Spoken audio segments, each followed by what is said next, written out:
Hey, everybody.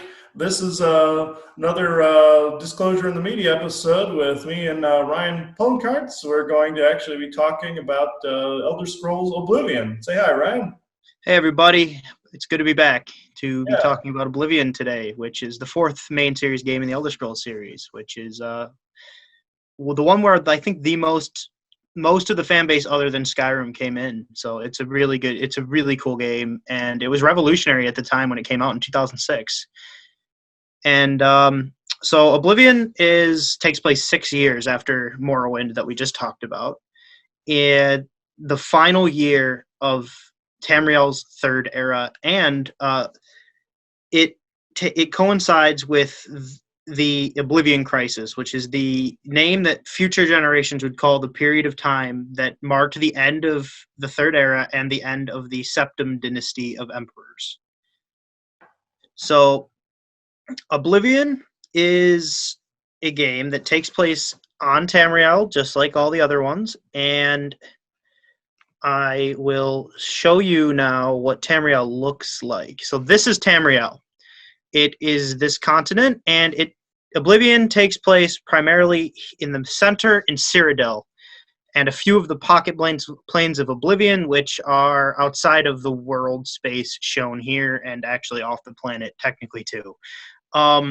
So I'm going to zoom in on Cyrodiil in another picture just to show you guys more what the actual world space would look like if you were playing the game, because it also just helps when I'm talking about certain areas that you have to go to multiple times and important locations for the main story. So this is the province of Cyrodiil, the Imperial province, and also called the Heartland of Tamriel.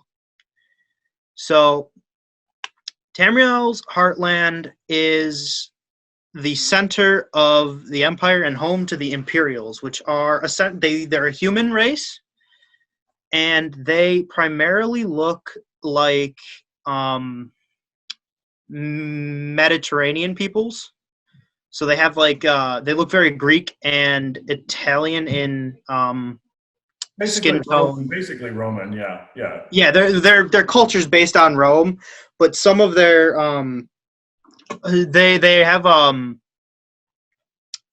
divisions within their culture depending on the region, and some of the regions are based highly on the Greeks in the early medieval period. So that's the cool thing. So here is the center right here in the Imperial City is where the game starts, and you start in the Imperial prison in a cell where you create your character, and then unbeknownst to you, some of the Emperor's Royal Guard comes to your cell, and behind them is the Emperor himself, Uriel Septim VII, and he has foreseen you, and he doesn't know why you're there, and neither do any of his guards. They had thought the cell was empty. So this is an important scenario automatically because no one knows how you're there. Even you don't learn how you got into that cell.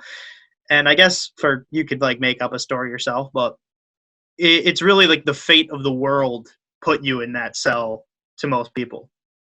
So the events that take place are very interesting here because they open a secret passage from inside your cell that leads down into the Imperial City's sewer system and ancient ruins, because the Imperial City was built millennia before the events of this game.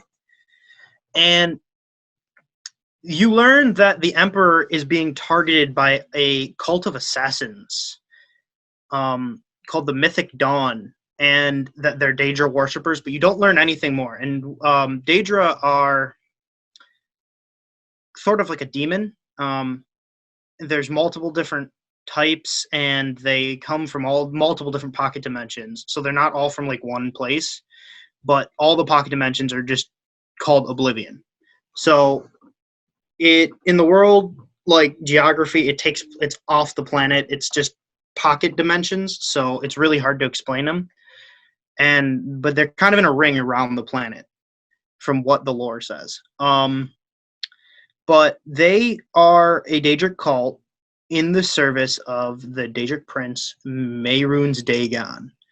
And he is the Daedric Prince of change, destruction, and politics. He, um, he, it's said that they want to kill the Emperor because the Emperor wears the Amulet of Kings, which is this right here. So at the center, you have this red diamond, and then around it, you have multiple small gemstones. The red diamond is actually the blood of the planetary being Lorcan, and the little gems around it all are meant to be one of the divines or the Aedra. So there's one for each of the major 8 divines, and this necklace, when worn by a person of the dragon's blood or a descendant who has some of the dragon's blood in them, will create a barrier between Oblivion and Mundus, where the mortal plane is. So the Amulet of Kings is extremely important for the people of Tamriel. They were gifted it because there was a group of oppressive beings that were using Daedric armies to control the province.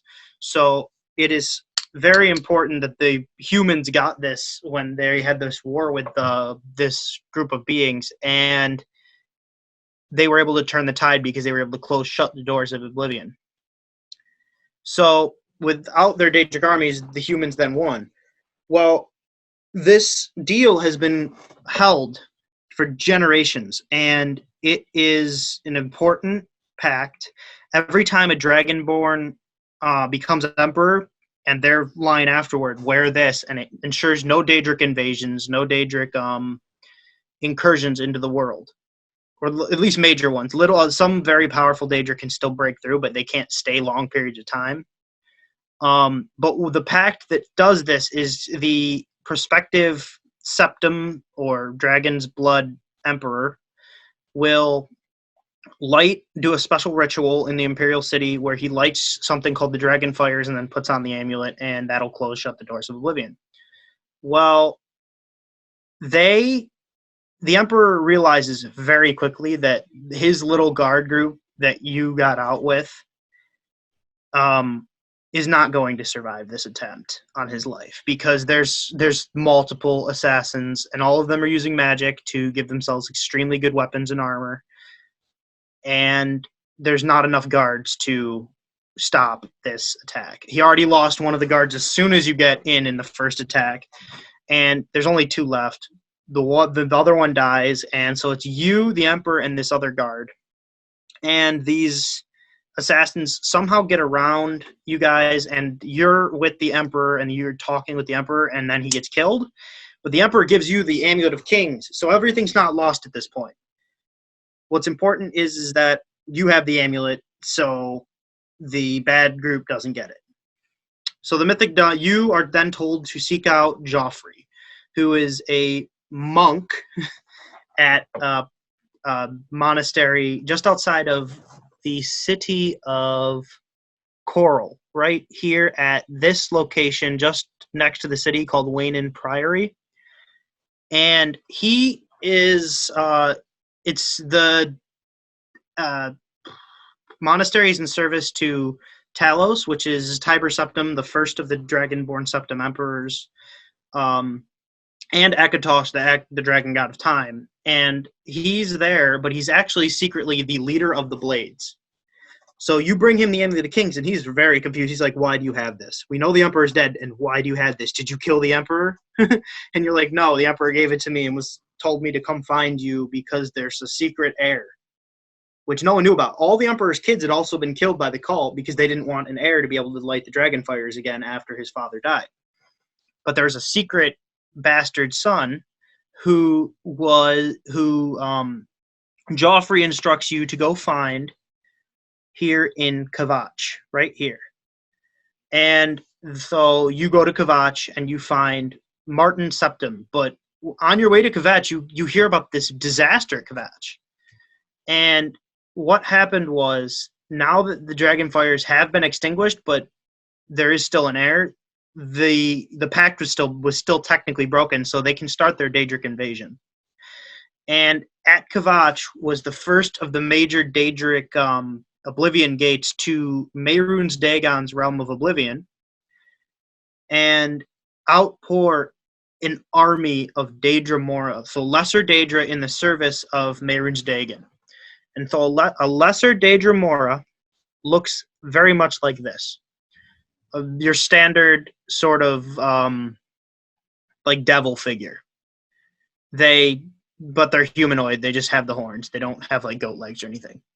So you fight through an army of Daedra Mora and other lesser Daedra, including Clanfear, which are kind of like a raptor with a triceratops frill, and not imps, scamps, which are sort of like a little goblin being that can use magic. And you find Martin inside the church, and he's with a group of survivors that have held up in there because it's defendable, pretty much. And Martin says, I'm not leaving until we deal with this invasion. This was my home. So you lead the remnant of the guard to retake Castle Kvatch, which is like the keep. And so you retake that, as well as you go in by yourself and close this Oblivion gate. So you go into the pocket dimension of Oblivion, and you traverse this hellish landscape with lava pits and large spires of black stone, the whole time being attacked by Daedra. And you find the sigil stone, which is kind of the thing that is keeping the portal open, and you pull it out of the thing that is powering it, and suddenly the portal collapses, and you're not trapped on the other side. You get teleported out with it because you were tethered to the portal energetically. And when the portal closes, you get teleported to the now empty portal outside the city. And with that, Martin is finally like, okay, we can head to wherever you're going to take me, because you explain to him that you are the Emperor's bastard son and you're the only heir left. So Martin and you go back to Wayne and Priory, and you meet back up with Joffrey. But in the meantime, the Mythic Dawn cult, not like an invasion, but just the cult themselves, have attacked the Priory. And as a result, you are forced to aid the Joffrey and some of the other hidden blades there were able to fight them off, but they got the amulet. They were able to steal the Amulet of Kings. So you got something that the cult doesn't even know you have, the sun, but they have the amulet, and if without the amulet, you're not able to close their invasion force. So you guys decide it's very important that you get Martin to a more defendable location. So Wayne and Priory is here, and you guys take the Orange Road here through the Great Forest, and then up to Bruma, and then up to Cloud Ruler Temple, which is the ancient Blades Emperor's Bodyguards fortress up in the north of Cyrodiil. It's up in the Gerald Mountains. It's super defendable because it's on top of a mountain itself. And it sort of looks like a Japanese castle, because the blades originally came from another continent called Akavir, and that's how their architecture looks there. So you and Joffrey go with Martin to there, and you learn that from Joffrey, who now inducts you into the Blades for your services to the Emperor and the Empire, that there is the Mythic Dawn cult is inducting more people back in the Imperial City. So you venture back to the Imperial City, and you meet up with the one guardsman who was left in the beginning sequence when the Emperor was killed, and you two work together. and get the books about the Mythic Dawn cult. But the last one is like you can only get from a member of the Mythic Dawn cult. So you set up this meeting to learn where their like real cult headquarters is, and then you kill all the people that from the cult that are inside the sewers there, inducting more people. So I think it's somewhere around here, if I remember correctly, just northwest of Cheydinhal. And it is a cave where they're worshiping Mehrunes Dagon, and you kind of go in like you're a new member, and you're like, oh, I was told to come here to meet with the leader of the cult, Mankar Cameron. So you go, and you could choose to do it like the right way and pretend to be like you're in the cult, but that means you have to hand over like all your weapons and armor and stuff. So most players just kind of rush in with their sword and just kill everybody, which based on my past life seems to be what I would have done in that situation. And I did the same thing.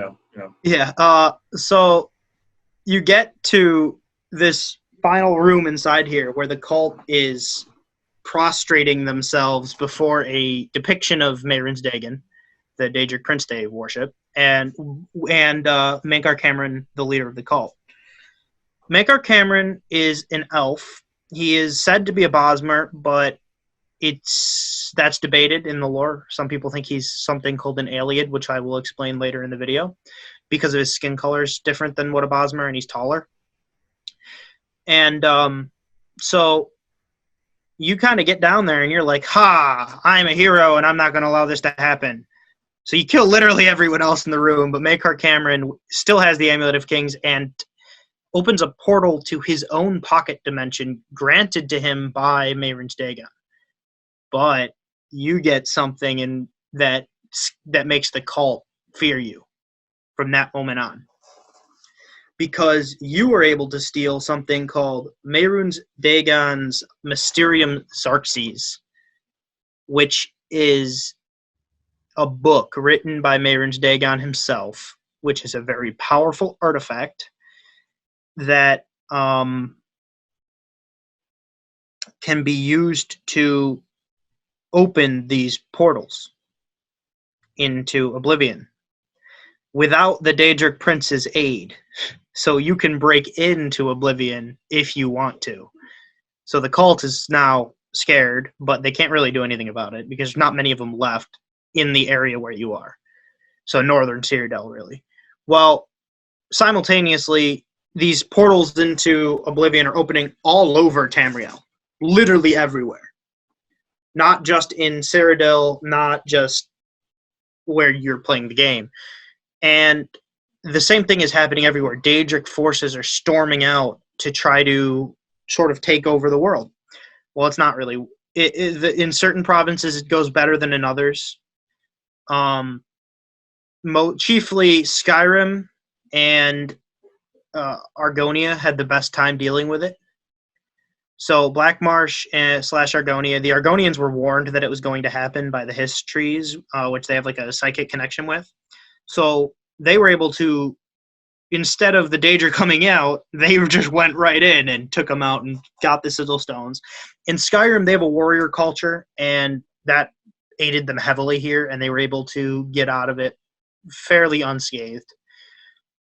Morrowind, however, where our last video took place, was decimated. They were already weaker because their man gods were gone at this point, and their mages of the Telvanni were kind of responsible with dealing with it, and they didn't do great at stopping it. So a lot of cities were very badly damaged before anything could happen. Most other provinces, we don't actually know the damage extent. We only learned some of them later on in the next game, Skyrim. We only learned a very little bits about this time period in other provinces than Cyrodiil. So it's unknown, but after you come out, you tell them that Mankar Cameron has retreated back to his pocket dimension, but the books that you took explains that what his pocket dimension is. His pocket dimension was a gift given to him by Mehrunes Dagon, and it's called Makar's Paradise. Mm-hmm. And to him, it's paradise, like perfect temperature, perfect everything, no unlimited food, a beautiful house. But to anyone else who goes there, it's another hellscape. There's a perception filter put over it for him. Mm-hmm. But everyone else who goes there doesn't have that agreement with Mehrunes Dagon and is subject to the same torment they would anywhere else in Mehrunes Dagon's planes of Oblivion that he controls. So what happens? Well, you have to get in there and get the Amulet of Kings back. Well, to open a portal to Mankar Cameron's Paradise, you need a few certain things if you don't have the aid of Mehrunes Dagon to help you do it.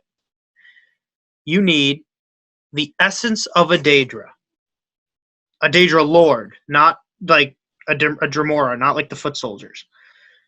So that means you need a Daedric artifact. Very powerful weapons / armor, or just artifacts in general that are made from basically a part of a Daedra Lord's power. You need the blood of a divine. Extremely hard to come by, because it's the literal blood of a god that no longer resides on the planet. And you need a few other ingredients that are fairly simple alchemical ingredients. I think one of them is a Daedra heart, but that's from a lesser Daedra. So Martin agrees to get everything else you need, and Martin now reveals that he wasn't always in service to the divines. He was once a Daedra worshipper, and he knows where we can get a Daedric artifact.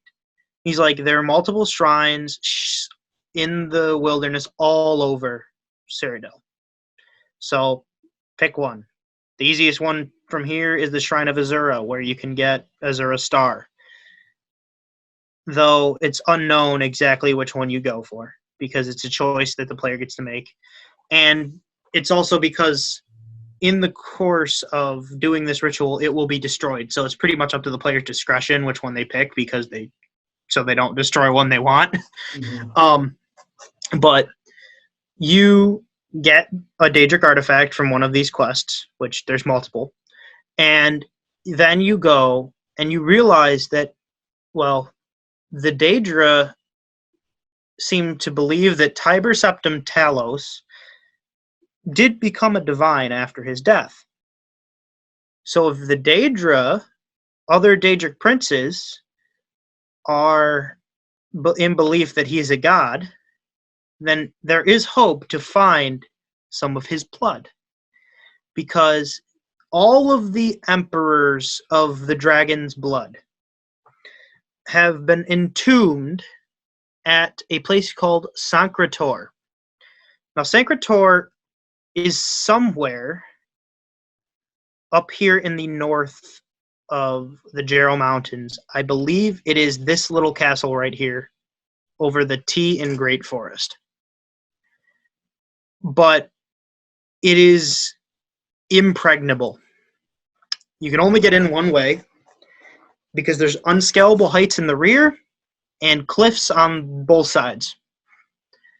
So, yeah, I don't know. You find a way in, other than through the front. At least there's no defenders right now.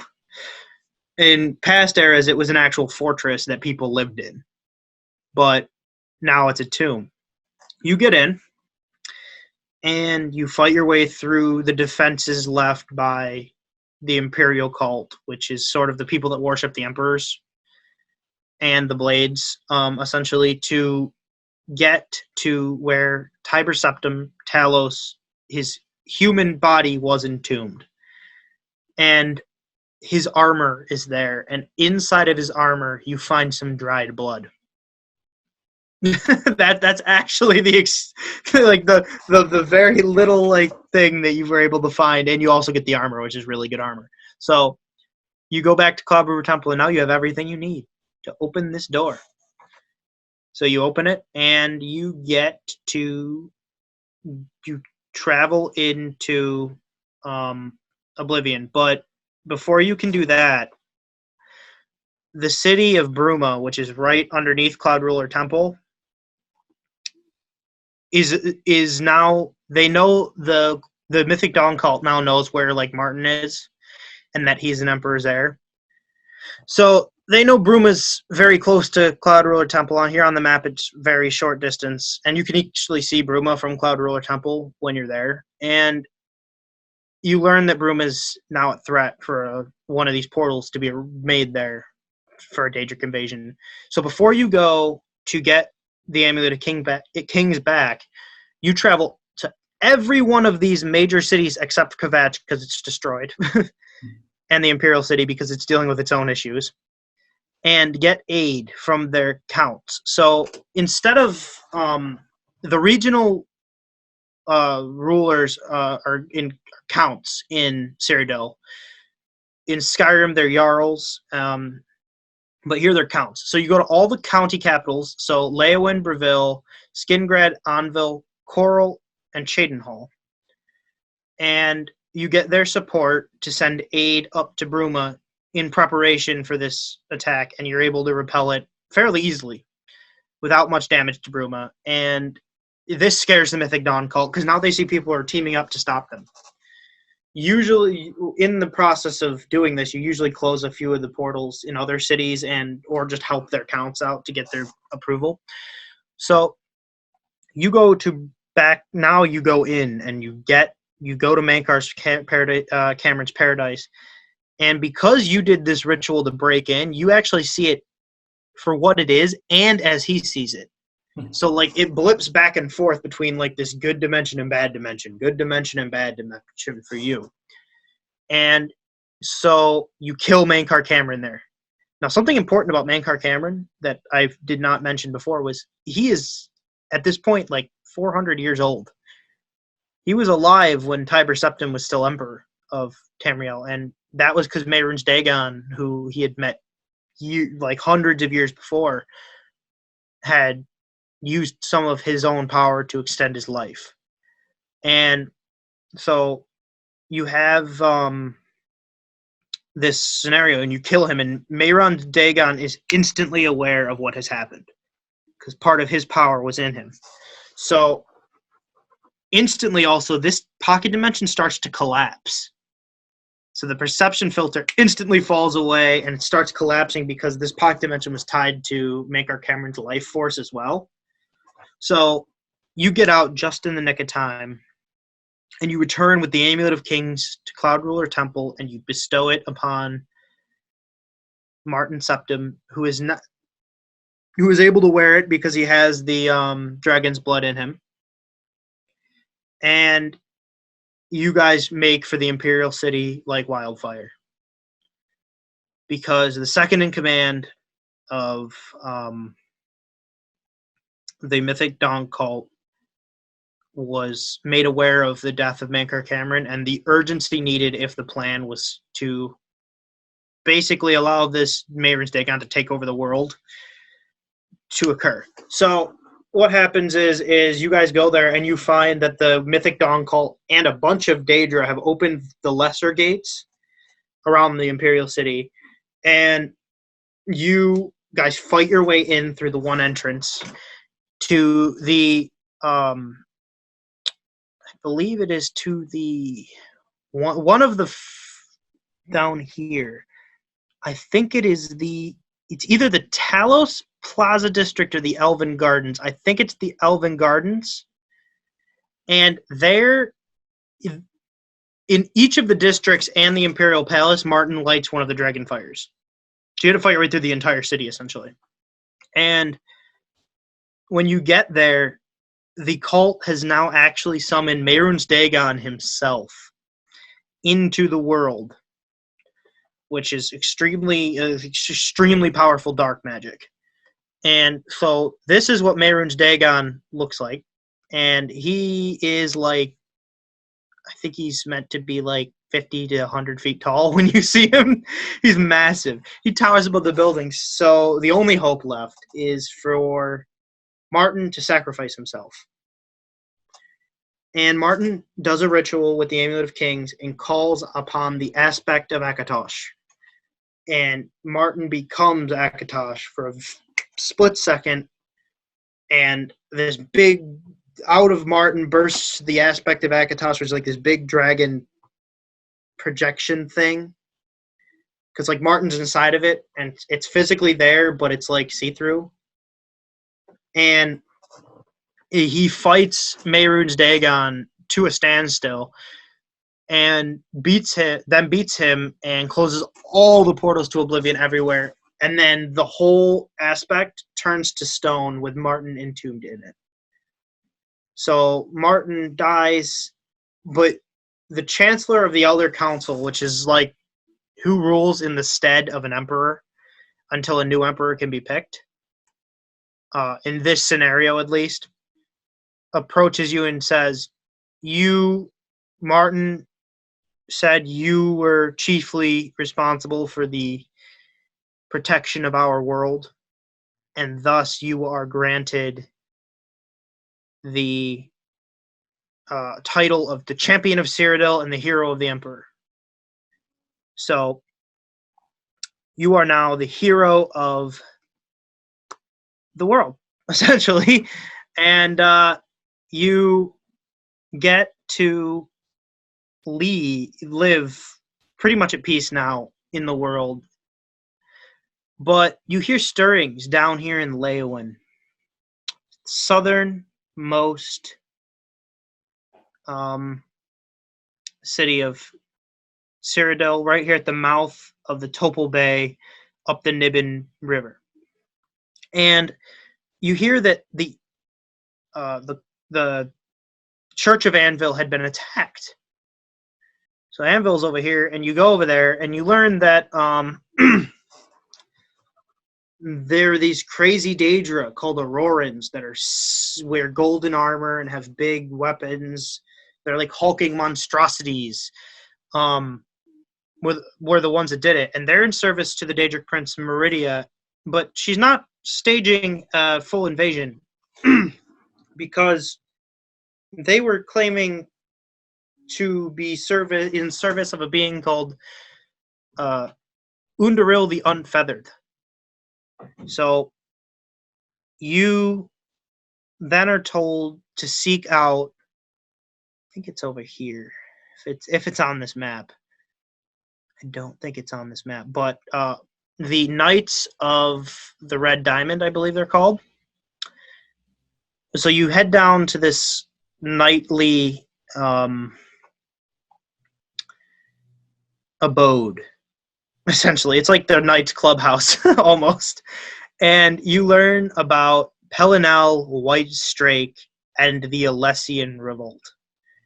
So this being right here in the like knight armor with the shield, that is Pelinal White Strake, the Divine Crusader, who is said to be a Shezarene, which is an aspect of the Aedra, Shezar / Lorcan.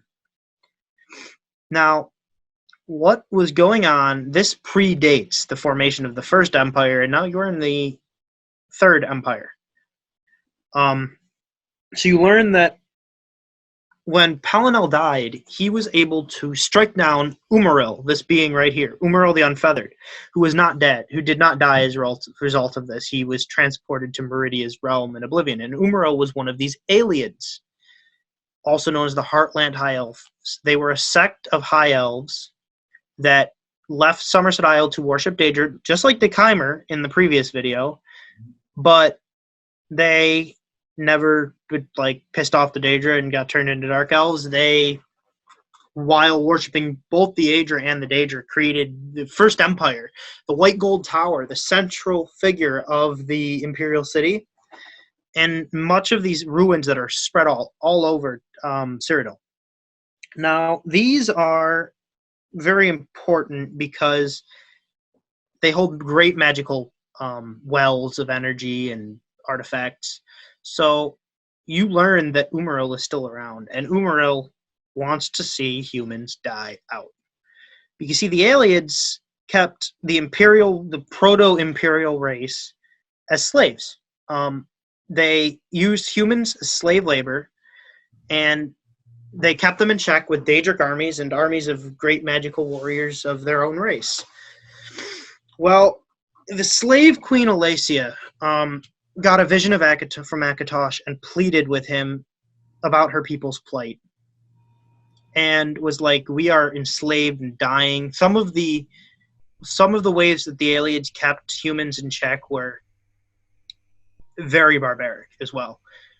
There was one that burned people alive for his own pleasure. There was other ones that ate babies, from what the lore says. We don't know for sure, but it's implied that that is what happened. But there are still good aliens too. There's some that are benevolent and don't actually like keep people as slaves and don't do this whole evil thing in worship of the Daedra. But the Daedra, when you're worshiping a Daedra, they demand one thing above all else other than loyalty. They demand souls. And the slaves were those souls. They were sacrificed in droves. Sometimes like killing off a herd of cattle because they couldn't be allowed to live for the winter. They would just slaughter like 50 people. Their whole slave population, except for some women, to make more. So this was a very big deal, and you are pressed into service to find Pelennel Whitestrake's weapons and armor and re-spark this Order of the Red Diamond. So like that Knight Order that I was talking about. So you travel to multiple locations, fighting multiple evils, including Umaril's Aurorans that are trying to keep these items from being brought back together, and assemble the armor and put it on, because Pelennel, like a shade of him, like a ghost essentially, appears to you and basically tells you what you have to do. He points you the way, and you then face off against Umaril, the Unfeathered, in combat with your Knight's Order, who are holding off the Aurorans, trying to stop you while you fight Umaril in single combat. And you strike down Umaril, who is not like fully recovered yet, and that finally kills him like fully, freeing the people from this threat that none of them even knew was coming. So it's a big deal, and you get to keep this really cool armor set that's really good, and you get some really good weapons in it too, and they're enchanted. And the way you get most of them is you do quests that are connected to each of the major divines, and then you get a special blessing from Talos, because Talos is a new divine that happened far after the events of Umaril and Pelennel. But without Talos' blessing, Pelennel would never have been able to take down Umaril finally, and you have it, and you then cut him down. So now you respark the Knights of the Nine, which is now the new name of the Knights of the Red Diamond. You rename it to the Knights of the Nine, and you are then at this point again able to traverse the world and do the guild quest lines and other quest lines freely. But now, again, another DLC starts, and you hear about I think it's called right here, the Strange Door down here. So near Breville, and you go down to the Strange Door, and you get sucked into the Shivering Isles, Sheogorath's realm of Oblivion, the most random place ever, because Sheogorath is the Daedric Prince of Madness, and his realm of Oblivion is split between two sub-realms that are connected by like bridges. One's called Mania, and the other one is called Dementia. Yes, Mania and Dementia. And the people of Dementia are all like depressed and have dementia and are crazy and will attack you on sight because they can't think straight. And they're kept in line by Daedric seducers, female Dremora with like crazy dark armor, and I'll just find a picture of them because they are cool looking.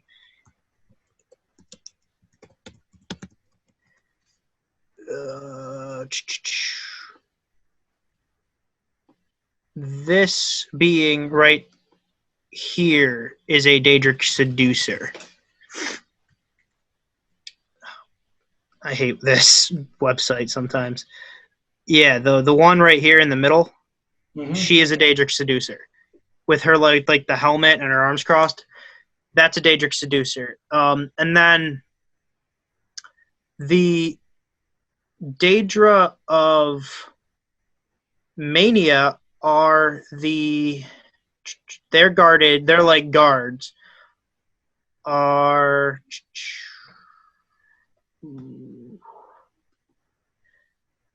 Golden Saints, I think.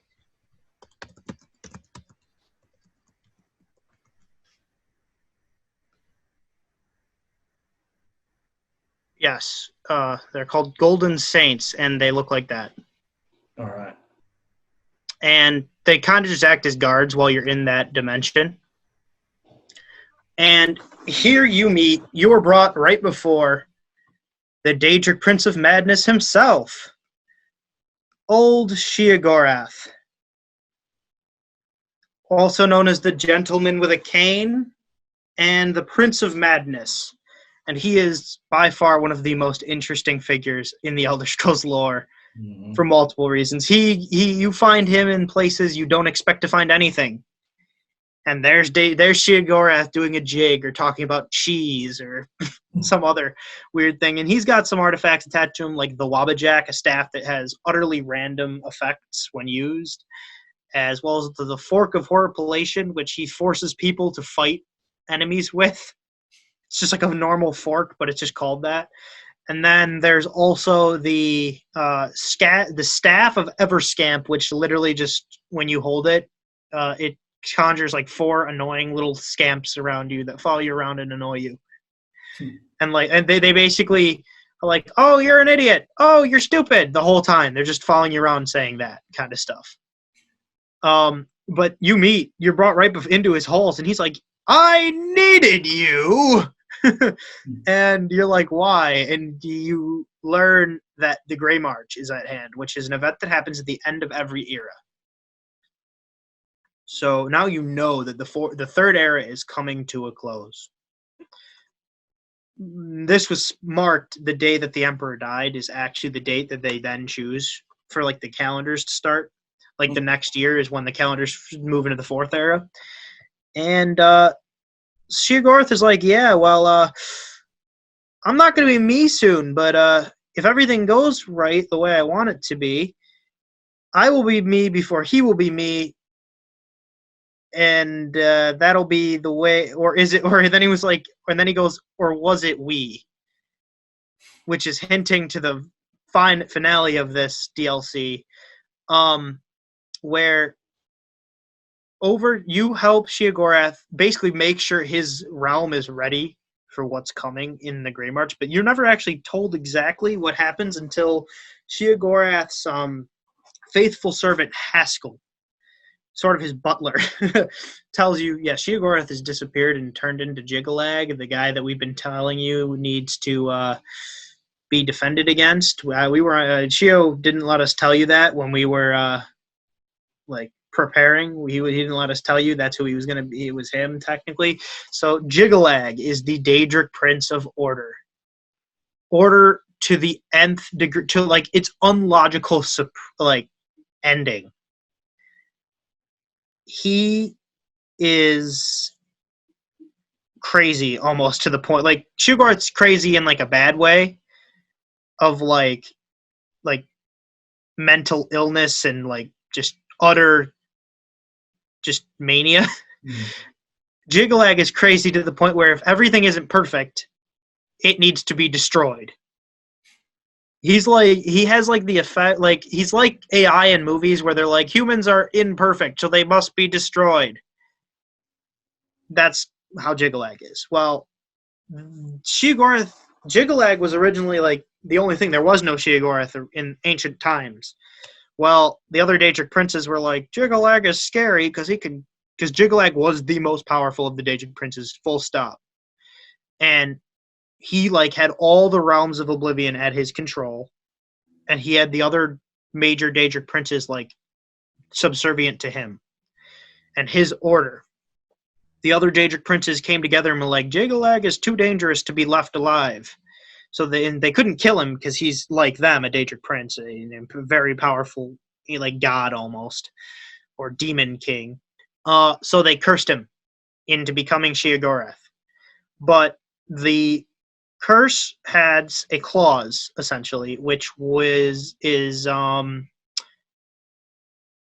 that at the end of every era, Jiglag will break through in an event called the Grey Marsh to undo all the crazy shit Sheogorath got up to since the last time. This is the end of the previous era. So they had also said that if Jiglag, who is like a super powerful being, is brought down in battle, not like killed, but like defeated in battle, during his work setting straight whatever Sheogorath did, he's free from the curse, and whoever beats him will become the new Sheogorath, without telling everybody that's what's going to happen. Though Sheogorath knows. Deep down, Sheogorath knows, and that's why he goes, or was it we? So you're pretty much the only one who's got any chance at fighting Jiglag and winning. By this point, you're probably the best, like the most powerful being in the world space anyway. So, like, there's really no competition. You're the only one that can do it, and you do it, and you beat Sheogorath you beat Jiggalag / Sheogorath in single combat in a duel that is of great scope and scale, like magic everywhere, explosions, and you beat Jiggalag, and Jiggalag goes, I am freed. As soon as like he falls to one knee, he comes up and he's like, I am freed. But you are cursed. And disappears. He teleports out into the vast other planes of Oblivion because there's the major ones dedicated to each Daedric prince, and then there's like 37,000 minor ones, and it's implied that at this point, Jiggalag is now like bringing multiple of them under his control so that he can finally like take up his spot as like the missing Daedric prince. But you're left in the Shivering Isles, and Haskell appears to you and is like, well, so Jiggalag was right. You are kind of cursed. It's not going to happen overnight, but you're slowly going to transition into Sheogorath, and you're the new Sheo. So you want to take your mantle now, or do you want to go back to the mortal world for the rest of your human like lifetime and then come here when you're done? That's just so you can go back to do any quest or stuff that you haven't done already on that character. But the interesting fact here is when you play through Skyrim, which is set 200 years into the future, and you meet Sheogorath, he references events that take place in some of Oblivion's quest lines. So you meet him in Skyrim, and he says, I was there for that whole sordid affair with the Countess of Leyawiin. And he's like, there was a talk. He's like, so he talks about like the exact events that transpired during the quest line. Mm-hmm. So you know it's the character that you played as in Oblivion. Regardless of who you are, you turn into the same looking Sheogorath essentially, but he does look younger and is lacking the beard when you meet him in Skyrim. But you become the new Sheogorath, and from that point on, that's kind of how the end of the Hero of Kvatch / the Champion of Cyrodiil, the main character player, happens in the Elder Scrolls 4 Oblivion. That's actually very interesting. You know, back at the beginning, when you were talking about the Amulet of Kings, for instance, this is what I find interesting. You know, and I was getting the download for that. You know, since it technically is the blood of Lorcan, and that's the heart of Lorcan, and I said that's akin to more of the Keshic record or the Nexus point on Earth. What I was getting was not only when you transform into when Martin transforms into Akatosh for a brief period, Hmm. His genetic DNA is etheric, and human DNA is being used to channel all of that. This is essentially like the Khazad Thul in history. They are essentially a cat lizard race that when they're incarnated, they have etheric DNA called firebrand DNA, which could be akin to dragonborn. And there's etheric, and it's woven into the human coat. So you can channel all the energy from that entire race essentially through that genetic memory. Also, if you clear out all of the human garbage that's in there, you can channel that more easily and bring Well, out that. that's the thing. Martin, later on, you in Skyrim, you learn that Dragonborns have the soul of a dragon. Martin does not. Martin is a human with dragon's DNA from like far back in his lineage when Integra Septum was there, Mhm. and he's basically using that kind of tether that is in his code of like that dragon DNA to wear the Amulet of Kings and then do that ritual. Yeah, that actually makes sense how he was able to channel. He wasn't necessarily one of them. He was just he was a He was character. connected by like lineage. Yeah, so that can be extremely powerful if channeled correctly. And I found Yep. that very interesting. Like the Amulet of Kings would be necessarily like almost like the mini nexus point by which that channel takes place. And I've seen artifacts like this where you can actually create a set of spells using numbers and worded coding to actually create a miniature portal like that, like a micro portal, and you can actually carry out around a micro singularity with you like that. It's a piece of technology that some of the alien groups have. With the sigil stones, that's also an interesting one, where it's grounding these planes of oblivion. You can actually, again, this goes back to spells. You can actually ground a sigil within a stone or a crystal to actually ground a particular vibration. And Mm-hmm. the Cabal uses this in this type of thing within obelisks to ground a 3D vibration. They Mm-hmm. actually do this so that it is basically on top of and parallel, very much like how a shard of Oblivion would be. And I'll explain that here in a minute. But it's like it's grounding a 3D, like almost like a ghost version of that realm on top.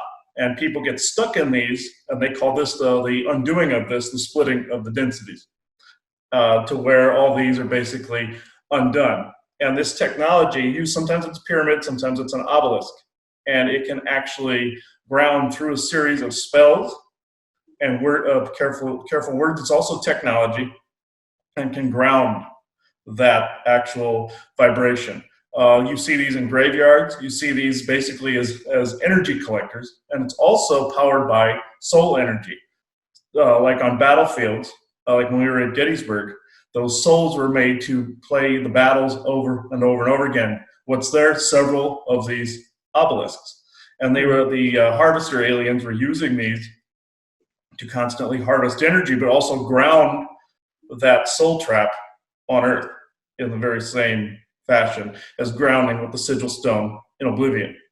Mm-hmm. And I found that actually very fascinating. I wrote something up here when it came to me. This was the last time we spoke. This whole thing came into my head, and they're actually channeling this energy from what's known as a dark universe, and there's a dark and a light universe that the Orions basically created these strange two universes in order to bring about oppression and division here. But I'll go through the whole thing here.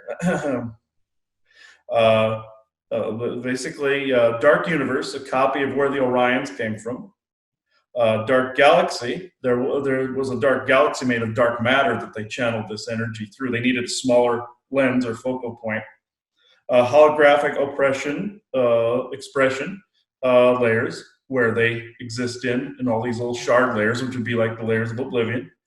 Uh, Basically, using it through the 5G antennas that you see here, they actually channel that energy through those, basically a plane of Oblivion, Mm-hmm. to be able to amplify and ground that same frequency that I was just talking about a little while ago. Holograms of violence and torture and voice to skull technology. Uh, they actually can use it to power the Arconian binary network, which creates a bunch of violent holograms that sometimes are mistaken for ghosts. and voice-to-skull technology, and it's essentially powered by a quantum AI core, pretty much. And I'll go into this. The Cabal and the military-industrial complex pull energy or energies from a dark universe to not only power their various VTS technology types, or voice-to-skull, but to power the devices involved in the holographic network called Project Bluebeam and the Arconian binary network. The dark universe is also connected to the dark galaxy and 5 layers of oppression that we spoke about in a lifting episode we called the 5 layers of oppression. Whereas there are 5 distinct photonic layers or realms where the Arconian or Archontic forces collect the farmed energies of Earth and her people. These layers are also depicted within the Elder Scrolls, the game Oblivion, and the many layers of Oblivion, whereas there is a Lord or Daedra that owns and operates within it and can control the aspects of society. Each realm is actually a fragment of time that moves at a slightly different rate of time than ours. They are fragments of fallen timelines being sustained by worship and by veneration and Lush collection. They also contain worlds that spin in different directions and different rates of time. In this concept, the farm is self-sustaining, meaning humankind is powering the machine through acts of violence, worship, and ill focuses, programming, and sheer stupidity, while the Daedra of Oblivion sit back and collect the energy, using it to influence people globally, using it to manipulate the military and Nazis to create said programs and voice-to-skull technology. So it's a self-sustaining farm. And to influence their Cabal servants to perform satanic and sexual circle vampiric rituals in the name of power they think is eternally theirs by birthright from this dark universe. How do we stop this? By not playing their game of for and against. The Aedra and Daedra, so to speak, or angels and demons, good versus evil game, the sooner that we see and know and understand that we're all one, and the usefulness for a dark or light universe of anchored or dark light manipulation will cease to be. The two will fuse back together with our timeline and stabilize reality. That is the Mandela effect, or the completion thereof. Long ago, the Orions created the dark and light universes in order to separate and divide people within themselves, creating an idyllic savior or angelic universe filled with beings ready to help in short notice, so long as you, the human, obey the absurd religious doctrines and agree to never deal with the devil. Whereas also the dark hellish universe will tell you to never align with the light. Both are ploys to divide you, to get you to choose and pick a side, when in fact there is and never has been a side to pick, just to choose to be a good or evil person. And also another aspect of this goes back to the perception layer. Also, they depicted this in the movie Constantine as well, with the layers of hell, the layer of hell and heaven. And also these planets that you see in these realms can also be copies of Earth as well, just like you see in Constantine, where it's like a copy of Earth as well, either idyllic in nature or hellish, depending on what you want to be, or where your religion says that you go. Either way, it's a trap. And that's the download that came to me. Now, with what I find very interesting is the curse that was laid on Sheogorath and Jiggalag, or Jiggalag becoming Sheogorath, where this is kind of the download as I was getting. This is why you didn't see me talking a little bit ago. I was actually my brain was putting it all in order. Yeah. with Jiglag being cursed by the other Daedra, they actually split him, divide him within the self. When you free, but I've also noticed when you try to free an evil source that has been captured, then you actually sometimes will mirror that division. As like a curse, like what you said. Haskell said, "Yeah, you're kind of cursed. When you're at the end of your life, you become this. You become the new Sheogorath, and then therefore it's reborn and then respawns. That's a trick the bad guys use, like when they say, "Oh, thank you for doing this. You freed me," or if you try to help out a bad guy that's playing like the sickly role, you actually entangle with them, and those aspects of that being then can copy onto yourself. So that's actually a truth that was put in there. And the Knights of the Nine. There's also a group that has been channeled by people like Gene Roddenberry, for instance, called the Nine, and they are supposed to be the 9 deities of Egypt. And I came to find out they were actually dark, but then there were a copied light aspect of them, which also goes back to the knights. They're actually also depicting some of the path of the White Knights in there as well, going after. I cannot remember the name of the alien that you were talking about. What's the lead bad guy in Knights of the Nine? Umaril, the Unfettered. Okay, yeah, Umaril.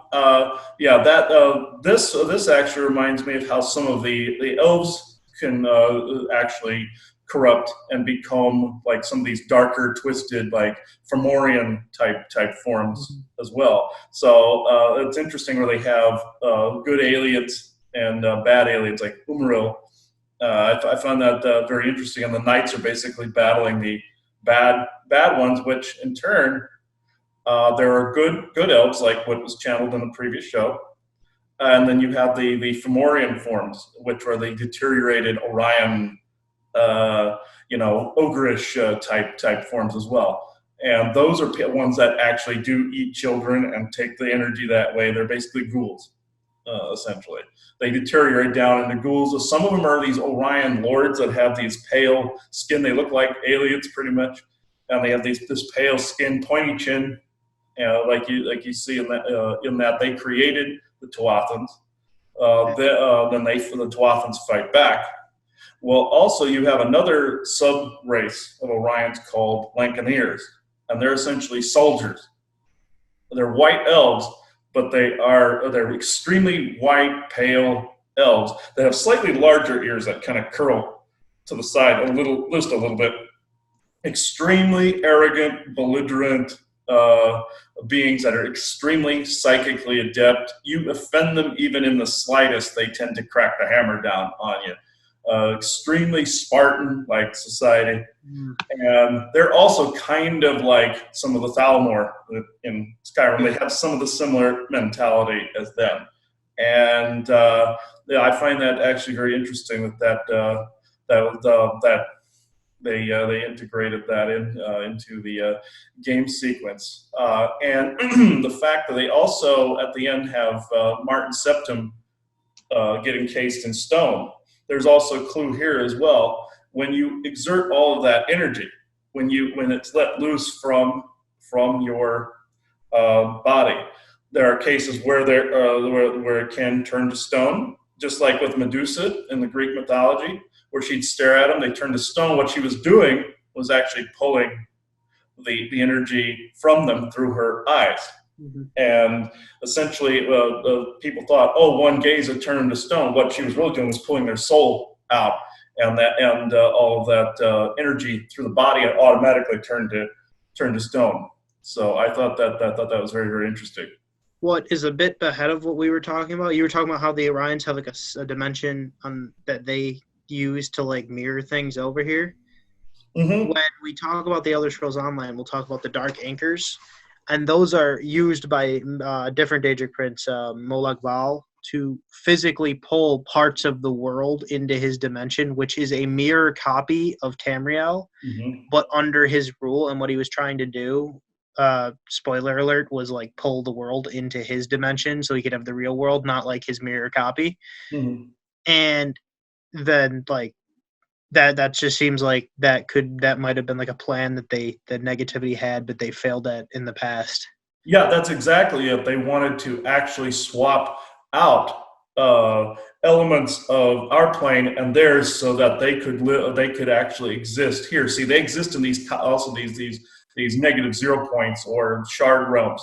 What actually happens is that they can meld these different shards. I'll just say planes of oblivion because that's actually the best description. They can meld these in, basically sucking one into the other like that. This is what happened at Mount Shasta, where this group of these Syrian servants to Orions, and also that were worshiping. They worshipped their own Orion Lord, which instructed them to actually take an exact copy of Telos City. Telos City, this is another one I'm going to get into in a second.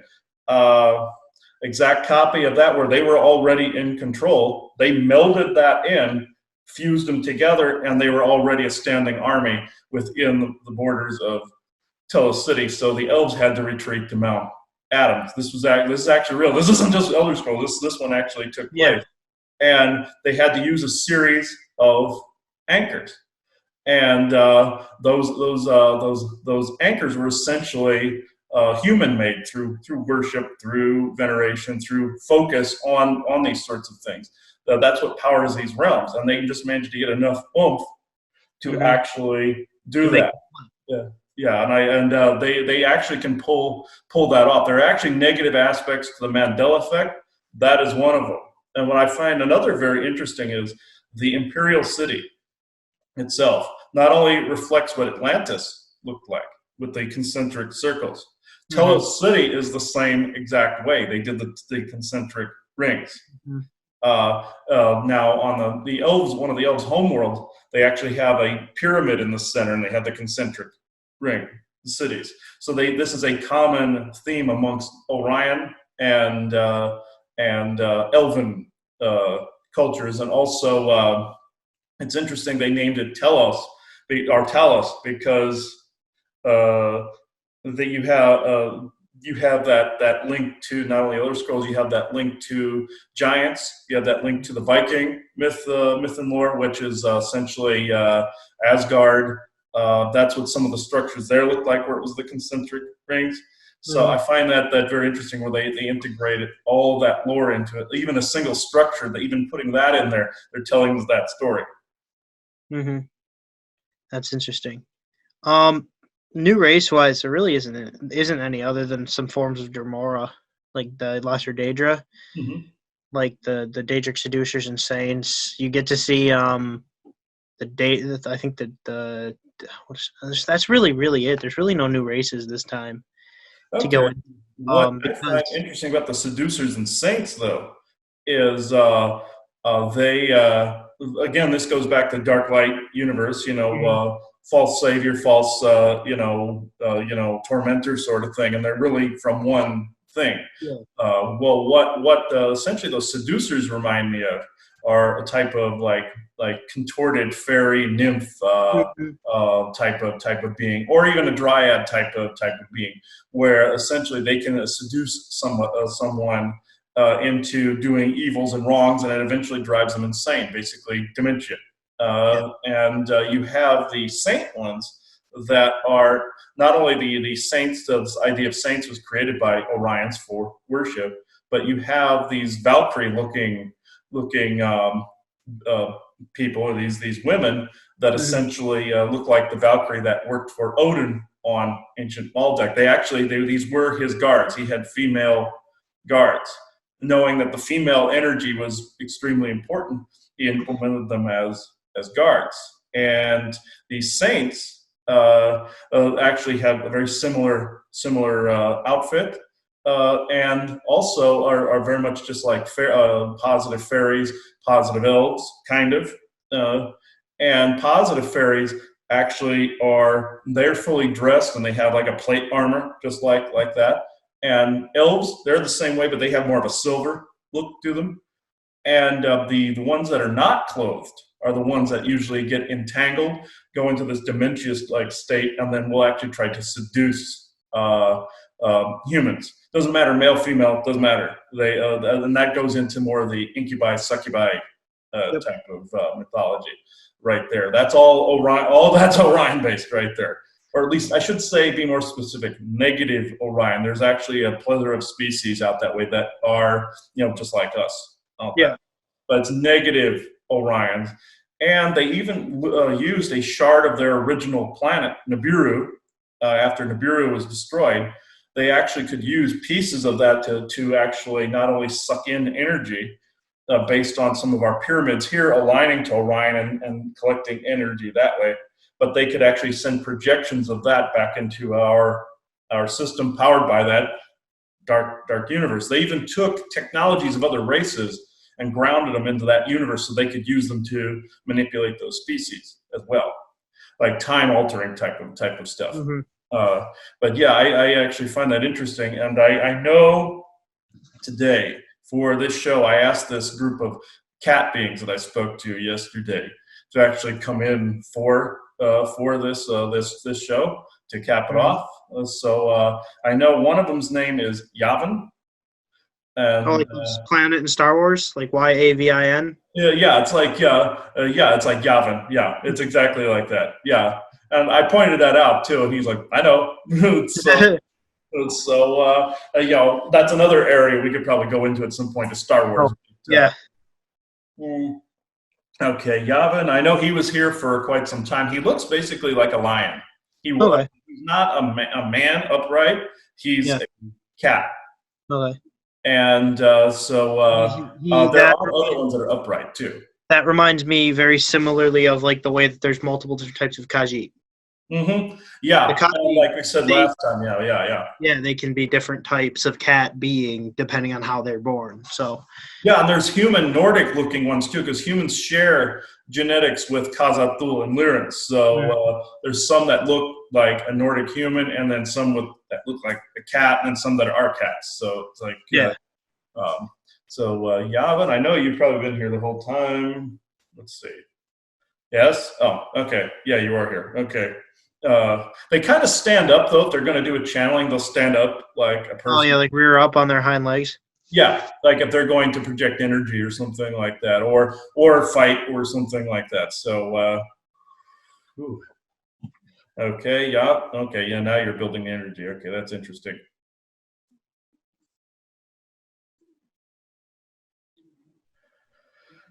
Yavin, you can come through the crystal I have laying here. I have this big one here for doing channeling. Yep. And so, all right, Yavin.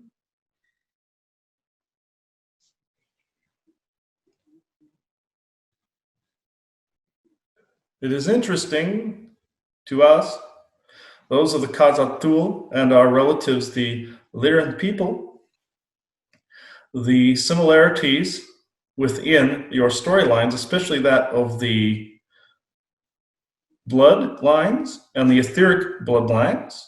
It is fascinating to us to actually see this actually play out on the screen. Do we influence this from time to time? Yes. I myself am transmitting from outside of your system. Some of the, as you would say, dragonborn DNA became slightly corrupted on your planet, having been stuck within this system millennia ago. And so therefore, as the Khazad-dûl homeworld was destroyed, we moved, at least my group, moved to a distant colony that will remain unnamed currently. This is where I am transmitting from. Not only that, I can actually transmit through someone with the firebrand DNA. It is actually much more easily done. That is both a combination of etheric DNA and physical DNA. The etherics came from our body, the way that I'm transmitting it through, and integrated into the human genome. Now, this could be integrated into any species genome, you see, and can also project etherically that way. What I mean is Forgive the jumping around in storyline here, not used to this method of communication. Normally, we do not communicate in this way, the ones where I'm from. It can project through an individual, no matter who is the incarnated Kazatul. We're not saying you are better than anyone else. We're just saying you have a slightly added ability that makes you what some people would call a first waver. Other alien races wanted to get a hold of this DNA and utilize it and then corrupt it and contort it. So they enslaved, the Orions enslaved other aspects of the Khazad-Thul in an attempt to recreate this particular DNA. It is not something that can be enslaved and has the ability to burn out any and all Orion influences. It's not something they can be around. They are essentially allergic to this.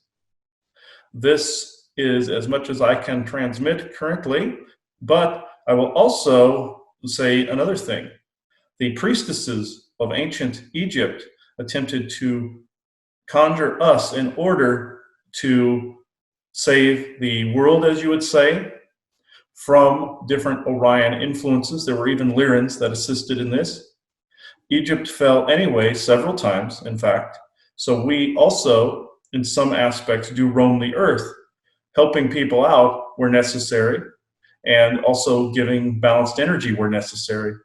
But sometimes this is on a time limit, you see. If we lose connection to the nexus in which we are currently existing in, which was based also in the original nexus that we lived upon, which is essentially the Bifrost of ancient Norse and Scandinavian myth, this thread to that, if cut, can also cause us to go the opposite direction or go down in density to where other humans generally are.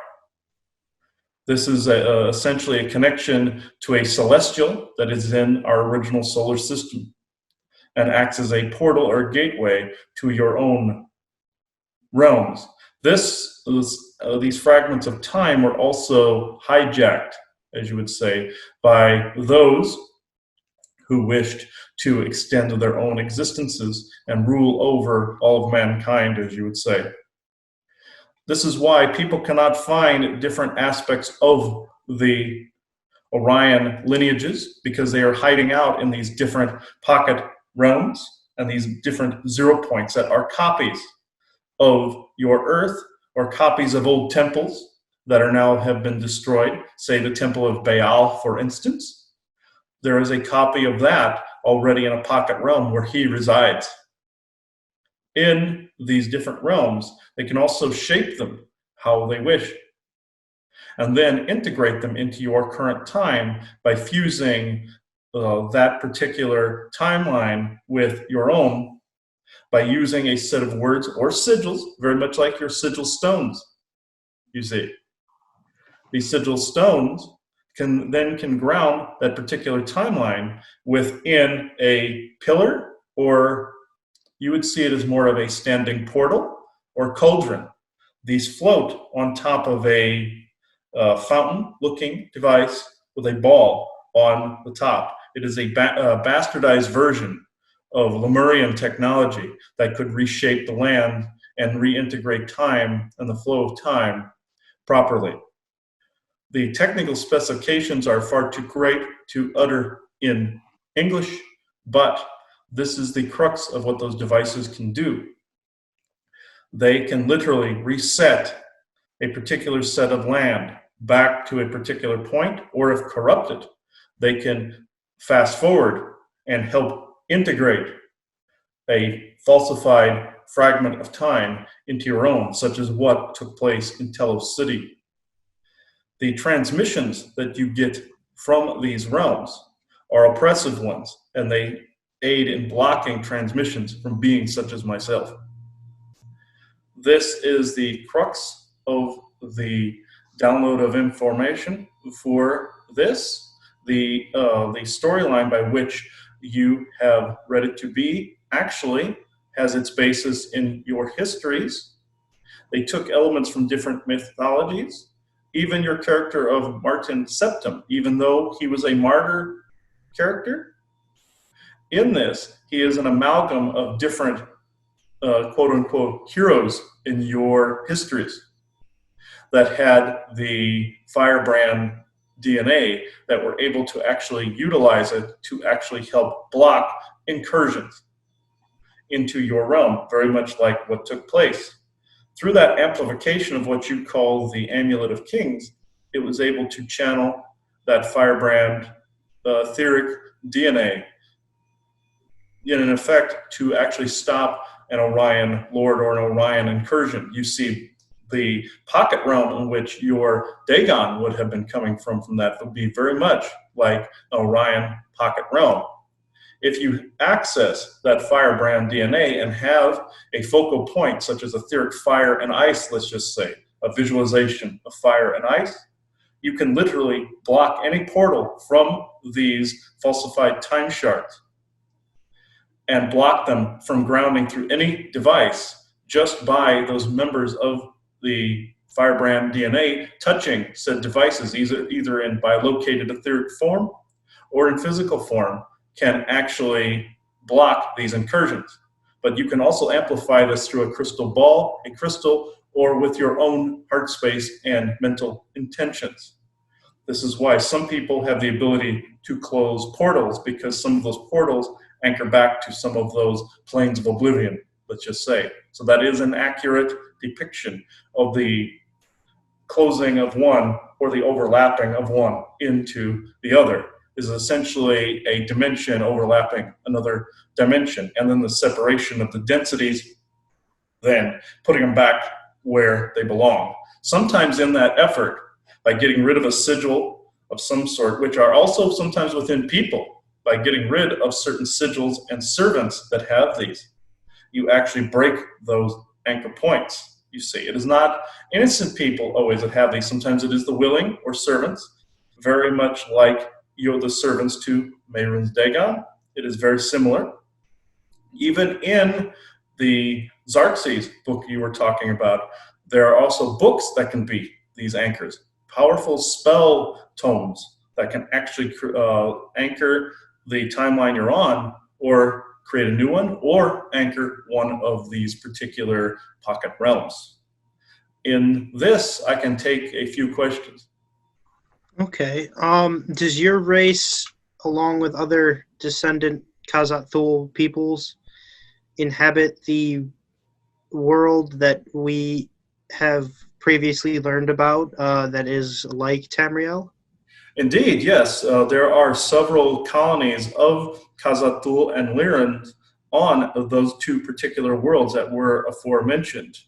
There are some that are like myself. They look like your African lions. There are people that look like Nordic humans, but they are Lyran and Khazad-Thul lineage with human coding. And there are taller cat beings that look like your Khajiit traders in the Elder Scrolls myth and lore. They are fully cat beings. Awesome. And do your people actively aid those with Firebrand DNA here, and do you see them like for what they are instantaneously? Not so much instantaneously, but we do help defend them, yes, because they are an aspect of our very own consciousness or unity consciousness and or community. Yes, we do defend, but the ones also that have been enslaved on earth, they are harder to defend and must rise above the enslavement and or density they have been stuck within. But we do aid this, and we do recognize when someone has this coding. It is not always instantaneous because of not only the density you are currently in, but also there are layers upon layers upon layers of what you would call junk to filter out before the firebrand can take hold enough to where we can see it. So if one wanted to sort of flip the negativities, traps, portals in on themselves, would it be possible using a piece of technology or crystal and a person who has the right DNA to cause these portals to shoot out somewhere that the Orions had not foreseen, like into a pit of lava, for instance.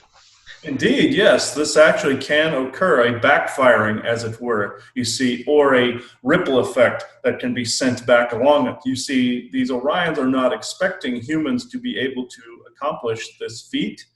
This can be done with your simple voice to skull technologies as well, since it is powered by the very same magic as these Orions use with these portals and micro portals to the dark universe, as you call it, or dark dimension. What happens is you can actually not only send that ripple effect back, in effect giving them a major headache. When they try to portal back, you can redirect it to, say, a pool of lava. Awesome. Well, I don't really have any more questions for you. If you have anything else you'd like to say, go right ahead. Thank you. Yes, this is actually an interesting turn of events. These particular this particular game series called The Elder Scrolls, and specifically Oblivion. This is actually very interesting to us that this has been displayed in such a way. My particular group isn't always in contact with Earth. We are not only on that other planet, but we are on another planet of our very own that is connected to a nexus point that is actually a copy of the original Khazad Thul homeworld in a completely different spot than the original one was. In this, it is actually quite interesting to us, melding, as you would say, with the minds of both of you and others, that our people were so venerated within the game, and also the fact that within the game Oblivion, that there are so many references to our, not only our DNA, but to exactly how to utilize it to stop that of Orion negative 0 point and or pocket realm incursions on your realm. The very interesting thing also that was not completely touched on by myself were the other two DLCs. He pretty much covered both of these. Now, the White Knight history that was integrated into the Knights of the Nine patch, that is actually quite interesting because that had to do with time travel and rewriting of history, like what the White Knights did from another timeline, integrated into this one, and were able to travel along the linear path, creating the Knights of the Round Table, therefore creating a sect of people that could also fight back these, as you would say, demonic incursions. The other one, with the Shivering Isles, that is quite interesting, where it actually shows the split of a god, so to speak, and this can actually happen within an Orion Lord. They can actually be infused enough, or what they would call a curse, with aspects or copies of Firebrand DNA, which then can split them into two separate beings. But through quantum entanglement, it would always have phases like sun and moon, very much like your Sheogorath and Jigalag character. This is actually quite interesting because those curses have been done on beings before by aspects of both what you would call good and evil. So this actually has happened in your histories on several occasions, and some of those beings have actually incarnated currently on your Earth. They would exhibit tendencies of both some bipolar disorders, not saying that all people are like that, but they would actually be able to manifest both good and evil tendencies in both this way or that, phases of sun and moon. This is actually based on a very old set of Babylonian magic that Orions put in play thousands of your years ago. But when the Firebrand DNA was integrated, you see, that phase of sun and moon entered into one single person and can also cause violent mood swings in that person if the scales tip this way or that with the energies. It is actually quite ugly when this happens. Now, the negative side can actually lay down also a curse in the form of a fragmented consciousness, which can also cause the bipolar tendency. So they learned the same trick, but with their twisted set of DNA. it actually is incompatible with that of the firebrand. So therefore, it will also cause the same sun and moon, but it is actually more vulnerable to actually being balanced out. This is actually the rest of what I needed to say. So thank you both for having us on here today. You're welcome. Thank you for coming.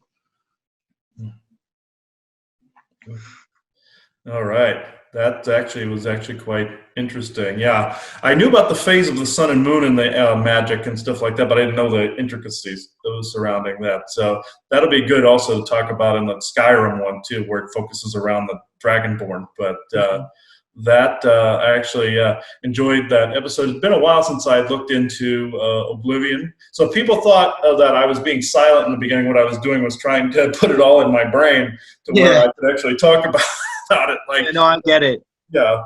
I replayed through Oblivion in preparation for this, and I was looking at things. I'm like, oh, there's some stuff that I think is disclosure that I was unable to drop into this episode, but because of just there's so much to do in Oblivion. Like there's so much there. There's like quest line. There's whole guilds and stuff. There's guilds that I didn't even touch on because like if I did, this video would be 10 hours long. And we could do other shows at some point that include like, okay, here's some other stuff for disclosure for this, like an addendum to Oblivion. Yeah. I'm just saying, like, I'm trying to get the main quests out, and then if we want to do that, we can. But the main quests, I feel like have some big major topics that need to come out, and then some of the other like side quests don't really matter. Some of them are just fetch quests. So, but. Yeah, no, I'm really glad that this one we got some really good info out this time. Yeah, I'm very happy we got some info out. These shows have actually been quite popular. So there was even somebody I read that said, "Oh, I play Skyrim all the time. I'm glad you guys have done this. It's Good. like I play Elder Scrolls all the time." I've heard that, and several messages to me saying, "Oh, thank you. Somebody finally made us look like we weren't a dork or something like that." So, Good. Yeah, so I've actually gotten messages like that. So yeah, I've tried on some of the videos to when people ask questions about like the lore stuff, I do try to go in and like answer their comments. Oh, good. Oh, good. Sometimes if I go in and check it, so I'm trying to help people who have questions that might not know the games with like certain topics from the games. So that's good. That's good because if they have a question about anything I talked about, they can hit me directly at in the comments, just like because I'll see it. And if you, it's the guy, it's the name in there is just RP the Beast, and it's the little dragon picture. So. Okay, that's actually good to know, and it's and people always say, "Oh, this is useless game lore." Like, no, it isn't. This is galactic history. This is human history also that's been integrated in here, and this is just some more hidden stuff that people don't know about. That's actually very, very important. That's why you were drawn to this. This is why I was drawn to this, and several other friends of mine were drawn to this because they were part of that history at some point. They're going, okay, I'm recognizing this, and they think, oh, it's just useless data or information. That goes with sci-fi and Star Trek and Star Wars and all that other stuff as well. And they're like, no, you're touching on galactic history, You're touching on real events that your soul lived through. So it's not useless. Some people think, "Oh, you're a geek, you're a dork." Well, that's almost endearing now. So yeah, it's like, well, I know things you'll never know. Good job. Exactly. So yeah, this has actually been a very, very good episode. We can call it right here. So this is actually a very good episode that I hope you guys enjoyed this. So thank you everybody for watching this episode of the lifting, disclosure in the media, Elder Scrolls 4 Oblivion. So thank you. Bye-bye, everybody. See ya.